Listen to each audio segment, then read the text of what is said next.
Good morning. Happy New Year. Hope everyone's doing well and to ring in the new year in whatever way you deem fit. Yeah, I'm doing this inside, not in the car, not anything else because it's freezing. I went outside to shovel snow and I kind of regret that right now. But yeah, so this is from The Intercept. Going to read part of this because I didn't realize how long this article was until I printed it out and realized that it's long. So the abrupt radical reversal in how public health experts now speak about the coronavirus in mass gatherings. Is the change in posture about the coronavirus based on science or political ideology? So this is written by Glenn Greenwald, The Intercept, June 11th, 2020. 11:01 a.m. nonetheless. Ooh. Fancy smancy. So to give you a picture of what Glenn is going to be referring to, this is Black Lives Matter gathering. This was, according to the caption, June 7th, 2020, which, if you remember, was in the middle of a pandemic where if you stepped outside, you were told that you were pure evil and you were a super spreader. So, yeah. That's what Glenn's going to be talking about. So again, I'm just going to do a short reading on this. I'm not going to read the whole thing. I guess I could, but yeah, y'all can see the article for yourself. I'll post it down below after I finish this up.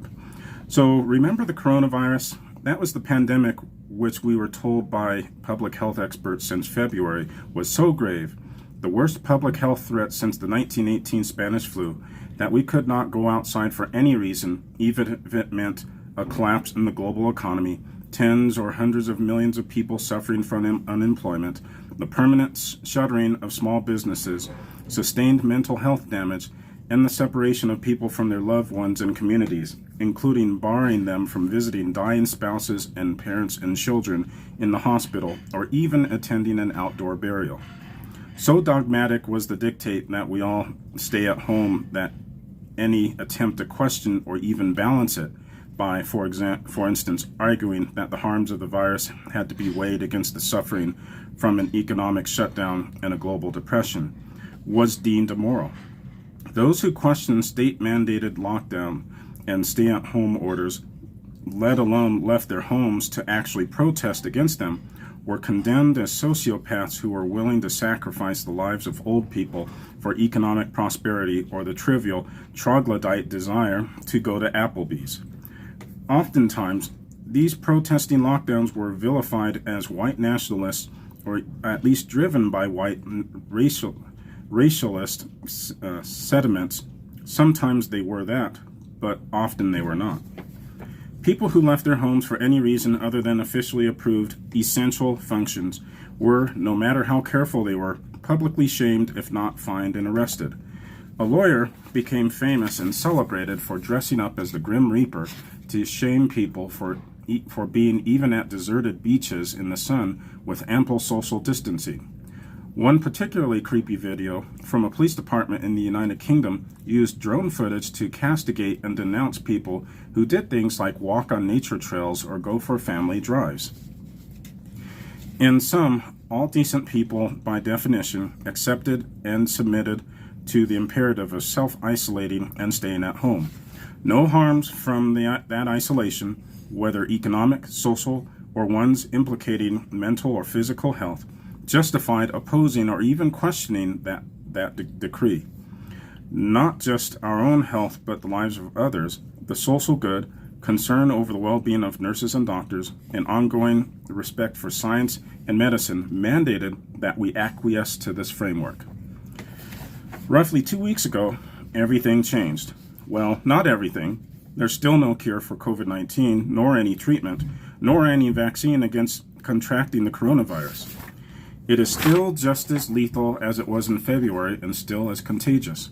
And in many parts of the United States, the infection curve has not plateaued, but instead continues to increase.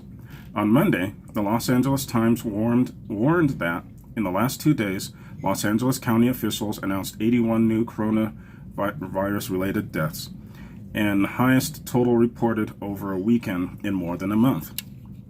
Meanwhile, Texas reported over 2,500 new coronavirus cases Wednesday, the highest reported in a single day by far since the pandemic started, as the number of Texans currently admitted to hospitals for coronavirus climbed to a new record for the third straight day, as the state, which had one of the fastest and most aggressive reopening timelines in the nation, has seen a surge in infections about 2 weeks after Memorial Day. So nothing has really changed regarding the epidemiology, infectiousness, or lethality of the disease. If anything, it has become somewhat more alarming as evidence mounts that people who manage to survive the virus will be debilitated with long-term damage to vital organs and other parts of the body. What has changed dramatically, radically, and abruptly is the messaging from public health officials and even public health experts and even public officials about the virus. Beginning roughly 2 weeks ago, we all watched as mass stay-at-home orders and self-isolation gave way to massive street protests where tens or hundreds of thousands of people gathered together in the U.S. and around the world, often on top of the other, chanting, yelling, and singing, a virtual laboratory for what we had spent 4 months hearing was exactly what one must not do in the middle of this pandemic. And yet, in the stark contrast of the vehement denunciations from public health experts of prior protests or out-of-home activities of any kind, virtually no prominent experts have denounced any of this on the ground, that it will spread the coronavirus and ultimately kill more people, even though that is highly likely to happen. To the contrary, many infectious disease experts have done the exact opposite. They have endorsed and encouraged these massed street protests, claiming not that their support for them is grounded in political values, but in health and scientific judgment. As the journalist Thomas Charlton Williams put it in the outstanding Guardian op-ed on this question, headline, "We often accuse the right of distorting science, but the left changed the coronavirus narrative overnight." Another picture of said protest in the middle of last year. You know the protest, you heard about them. This feels like gaslighting. Less than 2 weeks ago, the enlightened position in both Europe and America was to exercise nothing less than extreme caution. Many of us went further, taking to social media to castigate others for insufficient social distancing or neglecting to wear masks or daring to believe that they could maintain some semblance of a normal life during the coronavirus. At the end of April, when the state of Georgia moved to end its lockdown, the Atlantic ran an article with the headline, "Georgia's Experiment in Human Sacrifice." 2 weeks ago, we shamed people for being in the street. Today, we shame them for not being in the street. So that's about where I'm going to end. So yeah, he's contrasting. Oh, let me read the rest of this page. Whatever. What am I at? It's not telling me the time. How dare it? Anyway, examples of this are too abundant to list here. Today's system update episode covers many of them. New Jersey's Governor Phil Murphy condemned anti-lockdown protests just this last month, righteously announcing that public health rather than protests will guide the state's quarantine policies. Then last week, after George Floyd's killing, Murphy praised the massive anti-police brutality protests in the state without even attempting to reconcile that with his prior stay-at-home messaging. Then last week, while he praised the protests, he extended his public health emergency order for 30 more days out of fear of what he called a new outbreak of COVID-19. And he did all this while maintaining his stay-at-home banner on top of his Twitter page where he issued all of the conflicting directives. So, yeah. And that was, and again, he goes into this. Again, this is a few more pages. I won't read them all right now. I'll post the link here shortly.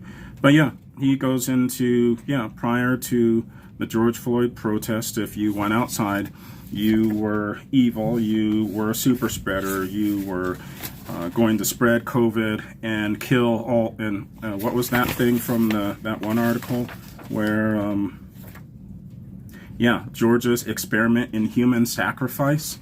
That's exactly what I was told, where I said, hey, we need to balance the lockdowns with psychological health, economics, whatever, and I was told that I wanted to sacrifice old people. But if the moment the George Floyd protest started, complete support, again, yours was the first picture. So how can this be safe when something like this for, say, anti-lockdown protests was a super spreader? But that's exactly what happened. And Glenn Greenwald, of course, is calling into question, was this about science or about politics? And I think you all can guess where he's going with this, that nothing had changed, no cure, no treatment. Again, this was middle of last year, so monoclonal antibodies were not a thing yet. The vaccine was not a thing yet. We didn't even know. You can say now that, hey, it was maybe no big deal or not the end of the world, but at this point in time, no one really knew anything about it, maybe except for the fact that it was more likely to go after those who are older. So we knew nothing of what we know now, and yet all of a sudden, anti-police brutality protests were okay. But if you tried to keep your friend's home business open or your friend's store open, you were a super spreader. So, yeah, great article. I'll go ahead and post it down below. Hope you found that at least somewhat interesting. Again, Glenn's probably one of my favorite commentators. And if it tells you anything about how crazy things were, Glenn Greenwald is not a conservative. He's a liberal. I think he's a registered Democrat, or at least he's an independent. He might be an independent, but he's not a conservative. And even he was like, what the heck happened?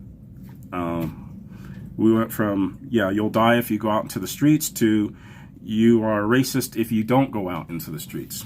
So there you go. I think that's a good point as to, and this is something I've commented on the past few days, on and off, is this is why people don't trust the experts anymore. Why don't people listen to the experts? It's because of crap like this. So, all right, y'all take care. Have a decent day. If you're in the Denver, Colorado area, stay warm. The high for us is going to be about 15 degrees. So how much am I going to do outside? Unless Eliana drags me out to go sledding for the 2 seconds that she can handle being outside, I'm staying inside. So, all right, y'all take care. I will see y'all soon.